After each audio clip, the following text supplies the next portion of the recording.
జై శ్రీరామ్. టాలీవుడ్ ఇండస్ట్రీకి సంబంధించి ఒక ప్రముఖమైన కొరియోగ్రాఫర్ షేక్ జానీ బాషా, జానీ మాస్టర్ అని పిలువబడే ఒక కొరియోగ్రాఫర్ సెక్షువల్లీ అసాల్ట్ చేస్తున్నాడు అని చెప్పి ఒక జూనియర్ కొరియోగ్రాఫర్ పోలీస్ స్టేషన్లో కంప్లైంట్ ఇచ్చినప్పటికీ ఇంతవరకు పోలీస్ యంత్రాంగం గాని రాష్ట్ర ప్రభుత్వం గాని దానిపై స్పందించకపోవడం చాలా దురదృష్టకరమైన విషయం.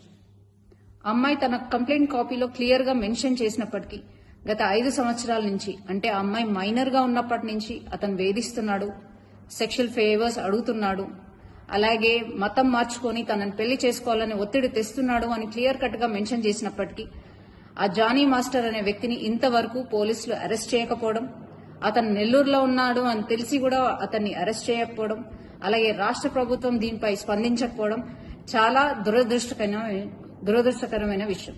ఇది క్లియర్ కట్ గా లవ్ జిహాద్ కేసు. ముస్లిం అబ్బాయిలు హిందూ అమ్మాయిలను ట్రాప్ చేసి వాళ్ళ మతం మార్చి వాళ్ళని చిత్రహింసలు పెట్టే ఇదొక ప్రక్రియని రోజు రోజుకి ఎక్కువైతున్నప్పటికీ కూడా మన రాష్ట్ర ప్రభుత్వం నిమ్మకు నీరెత్తినట్టు కూర్చోవడాన్ని భారతీయ జనతా పార్టీ మహిళా మోర్చా తీవ్రంగా ఖండిస్తుంది.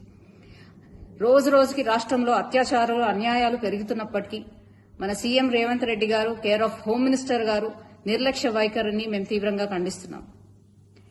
ఇది వెంటనే లవ్ జిహాద్ గా కేసుగా తీసుకోవాలని, అలాగే ఆ అమ్మాయికి వెంటనే న్యాయం జరగాలని, న్యాయం జరిగే విధంగా భారతీయ జనతా పార్టీ మహిళా మోర్చా తనకు అండగా ఉండి ఆమెకి న్యాయం చేసే విధంగా పోరాడతామని, దీన్ని ఎటువంటి పక్షపాతం వహించకుండా ఈ కేసు సాల్వ్ చేయాలని విజ్ఞప్తి చేస్తూ జై శ్రీరామ్.